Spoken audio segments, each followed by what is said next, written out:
Let's talk a little Guardians, guys, after a quick word from Living for We. What happens when a regular day at school turns into the worst day of your life? Unfortunately, that's a reality that's happening way too frequently in today's world. Gun violence is the leading cause of death for young people in America, and in communities of color, the impact is even greater. Every bullet fired creates two victims, the person in front of the gun and the one pulling the trigger. Living for We, Keep Your Head Up is an award-winning podcast that focuses on real stories, real struggles, and real solutions in Northeast Ohio. A brand new episode dropped yesterday. It's titled Something Greater Than Me. Stanley Frankert shares his powerful story about a moment when his life could have gone in a completely different direction, one where he may have faced a murder charge but believes divine intervention stepped in.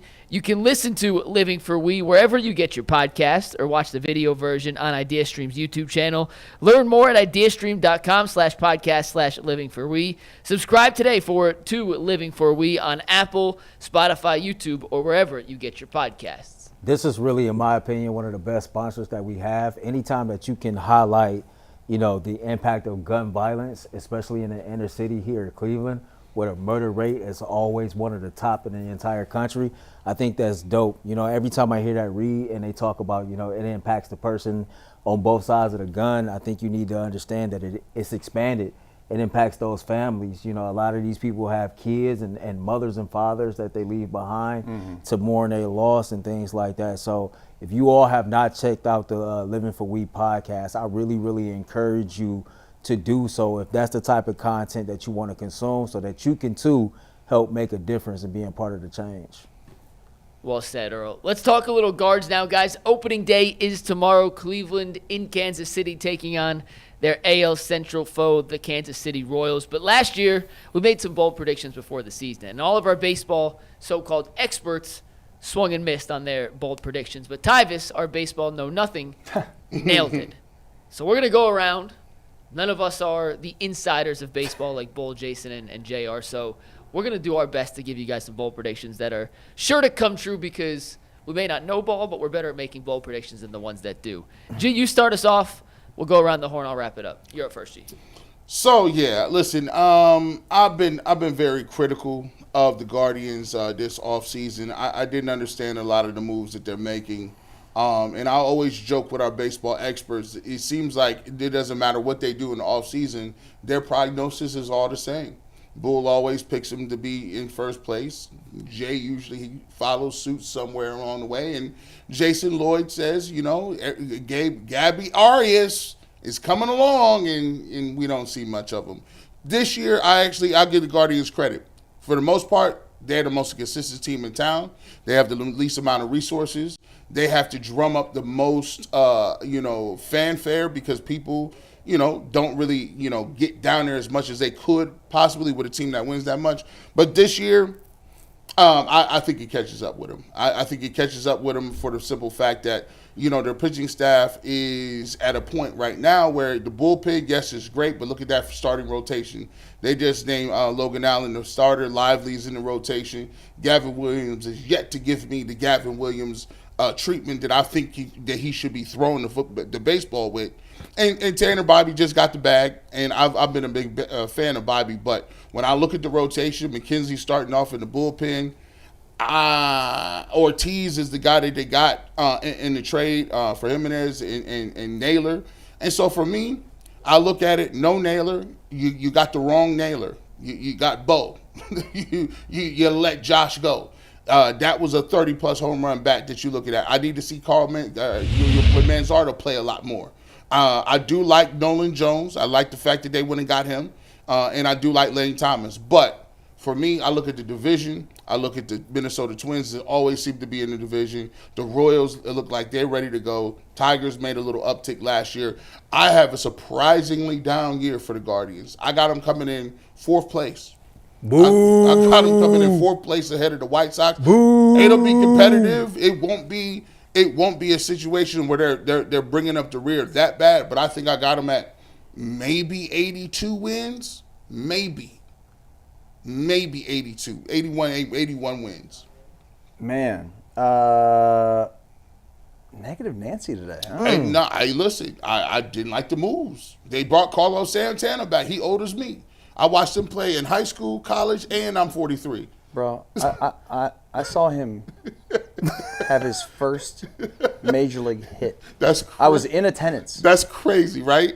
Carlos, and it was like 2011 or 10 or something like that. Yeah, I'm sorry. Yeah, Can't long time ago. Anywho, my bold prediction would be that our boy Bazana is going to come up and make an impact early. I like that. Early this year. I like that. Early. He's making some waves in the desert. I like that. And yeah, I mean, this guy's a baller, dude. And are we going to get? And he wears number 37. Are we going to get in college? See, this is my thing, Dustin. This is what makes us. This is what messes us up. The guys the guys that's on the fringe. We trying to see these dudes play. We not trying to see y'all got all these prospects. We asked about Bazana. Oh, he might be up here by August. We're not trying to hear that, man. No. I want to see him quick. If you're gonna get rid of Jimenez, who has a platinum glove, and he plays the same position as Bazana, and we don't want to rush him to it. No. Let me see the young dudes. Well, and by the way, he's not that young. He's 22. Yeah, he's 22. He ain't 18. Yeah. I want to see our dudes play like De La Cruz in Cincinnati. He's young. He's 5 years old. He's been playing forever, and they get the chance to see him play forever. And we've been waiting all time. I mean, why can't he be like Trout and some of these cats that come up and play right away? Bryce Harper. Why can't we get one of them McNuggets? Yeah. We just asking. You're looking at the wrong guy. I mean, he was the number 1 overall pick, so you hope he turns into one of those guys. Mm-hmm. For me, I'm gonna try to see if I can back up the Ty Jerome and go 2 for 2 this year. Let me see if you pull this off. Let me see if I can pull this off this year. My big bold prediction this year for the Cleveland Guardians, Kyle Manzardo has a season to where he hits 20 home runs and he drives in at least 80 RBIs. And I think he's going to have plenty of opportunities to do so. You mentioned Carlos Santana, right? There is no more Josh Naylor. So Kyle and Carlos are going to split the time at first base. On any given day, whichever one of them is not, at first base, the other possibly could be in that DH role.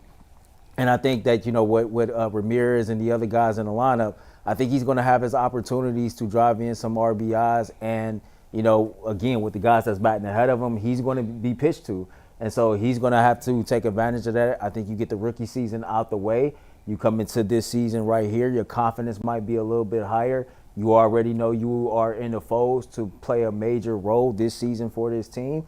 And so that might create some comfort and some peace and some confidence. And I think that this can be one of those years to where he's been touted as a power hitter. Give me 20 home runs, 80 RBIs for Kyle Manzardo. They don't trade Josh Naylor without thinking that they can replace at least some of that production. Oh, I like it. But I want him playing every day. No, I think he's going to hit every day. Look, that's play fine. First base, I'm not sure, but he'll hit every day. That's fine. As long as we can get his stick in the lineup. We've been waiting this out way too long. I done had 2 years on this show. Manzardo's ready. I'm like, how long are you going to let that stew warm up? Come on. Let's get it out of the crock pot already. All right, so you guys went with your bold predictions. I need to pull up my number real quick to make sure I say this right because I'm going extra spicy to the 10th degree here. Last year, Emmanuel Clase led the Major League Baseball in saves. Had 47 saves last season. I don't think he leads the Guardians saves this year. I think Cade Smith does. I'm not quite sure how we get there. Dang, bro. Not quite sure how we get there, but I have my concerns of Clase coming off the collapse in the postseason. I know it kind of got extrapolated into something bigger. He made 3 bad pitches. They all just happened to get hit over the fence. Injuries could be a factor, but it's more of how much I think Cade Smith is a dog. Like a flat-out, undisturbed, certified dog coming out of the bullpen. And I think last year only had 1 save. Clase had 47. I know this is 99% chance not going to happen, but if it does, I will do a crazy victory lap. I'm going with Cade Smith to end the season with more saves this year than Emmanuel Clase for the Guardians. This team made it to the ALCS, right? Correct, yes. I have never seen less buzz around an ALCS team. I don't even know what channel they play on. No one does. They don't have one yet. That's wild to me. At least I don't think so. Do we have a channel yet? This is nasty work, man. These two, listen, and by the way, they played the Yankees tough last year. No one was upset They didn't play the Yankees stuff, Earl. They played it, like you said, Claude had made 3 or 4 bad pitches, and they just happened to hit him over the stadium. Like they were like, that's what happens when you do that in the Yankees lineup. So like either I'm, being a little biased, an internal optimist, I'm a casual fan. I don't know I'll be relying on Bull, Jason, and Jay too much when it comes to these things. I think Stephen Vogt can build off of what he did last year with this ball club, right? Like you still got Jose Ramirez in this lineup. You still got Steven Kwan in this lineup. You've seen a guy like John Kinsey Noel come on late and create some excitement. From what I've been told, it'll be a platoon at right field between him and Nolan Jones, and they possibly can hit 20 home runs between them apiece. And so I think that this team is going to produce on the offensive side of things. I don't know if they finished the renovations at Progressive Field. I hope not, because the ball was flying out like crazy last year. So hopefully, hopefully those containers are just still sitting right there unused. But, I think the biggest thing will be if they can solidify that rotation. It'd be interesting to see if or when Tristan McKenzie can bounce back and get himself into the fold. They made a couple trades this offseason. So I'm a little bit more optimistic than most people, even though you've seen guys like Josh Naylor and so on get traded. But for me, I just think this team got a lot of upside. I do. I think they'll get some innings I think Bieber will come back. He'll give them some innings late. I also think that Tristan McKenzie will play a little bit in the bullpen. And I haven't given up on Gavin Williams. Just 2 years ago on this show, Gavin Williams was the talked about prospect that we couldn't wait to see pitch. And last year he had a down year. Things never really kind of got on track for him. But, man, if Tanner Bybee can be that ace, if Gavin Williams can come in and get his stuff together, I still got some faith in Logan Allen, right? I trust Carl Lewis. I trust everybody, with this situation. Not Carl Lewis, but Carl Willis. He was like, Carl Lewis is but fast, I trust everybody in this situation that handles the rotation enough to have some confidence that this team is not going to take a step back. And it's a bad division. And as long as the Guardians play in a bad division, they have proven that they're going to be at least competitive year in and year out. So they be getting lucky. Listen, the pitching, they'll find some pitchers. They always do some sort of black magic with pitchers. They'll bring up a left-hander. Like they got who's old boy that they just brought in that was an outfielder that they just signed to a minor Tyler league? Naquin. Our boy. Yeah, Naquin. yeah. Nolan Jones. No, Naquin. The pitcher, Naquin. Yeah, they find little things. Carrasco, they'll bring him back, made him a starter. They'll find little things. The only problem I got is I need to figure out who's protecting Jose Ramirez in the lineup. You're gonna actually need 2 or 3 of these guys. Like you hit it. John Kinsey Noel is gonna have to give me 15 or 20. Nolan Jones is gonna have to give me 15 or 20, and I need to get something from Bo Naylor. If I get 12 from Bo Naylor, playoff Rokio seems to be a thing. You might be able to, and if Gabriel Arias gets his mind together and gives me what Jason Lloyd has been telling you he's going to give me for 3 years, they might be all right. But we're going to see. But it's a dangerous game they play. Dangerous game.